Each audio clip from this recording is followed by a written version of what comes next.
আর তোমাদের সবাইকে একটা জরুরি কথা বলতে চাই, এই পাহাড়ের জায়গায় যারা প্রথমবার আসে তাদের খুব গা গোলায়, মাথা ঘোরায় গাড়ি জার্নিতে, এরকম এত একা বেকা রাস্তা, তার জন্য। তো তার মানে এটা আমি একটা তোমাদেরকে জিনিস বলতে চাই, একটা টোটকা বলতে পারো, আমার মা বাবা সেটা করে দিয়েছে, যেটা আমরা ইউজ করছি, যে পুটলির মধ্যে আছে, এর মধ্যে আছে কর্পূর আর গোলমরিচ, হ্যাঁ কয়েকটা গোলমরিচ আছে, নিয়ে এরকমভাবে যখনই গা গোলাবে বা শরীর খারাপ লাগবে এই গাড়ি জার্নির সময়, তখন একটু একটু করে অল্প অল্প করে এরকমভাবে শুকতে পারবো, তাহলে দেখবে একটু ভালো লাগবে। আমাদেরও সেটা আমরা নিজে এক্সপিরিয়েন্স করেছি বলেই বলছি। হ্যাঁ, চুলটা এগুলো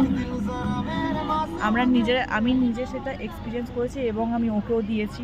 ওরও শরীরটা খারাপ লাগছিল, গা গোলাচ্ছিল, এই এত রাস্তায় এরকম, রাস্তাটাই তো এরকম না হবেই, তো দিয়েছি, তো একটু রিলিফ হয়েছে। তো আপনারা চাইলে ট্রাই করে দেখতে পারেন আর আমাকে কমেন্টে জানাতে পারেন যে সত্যি কাজ করলো কি না।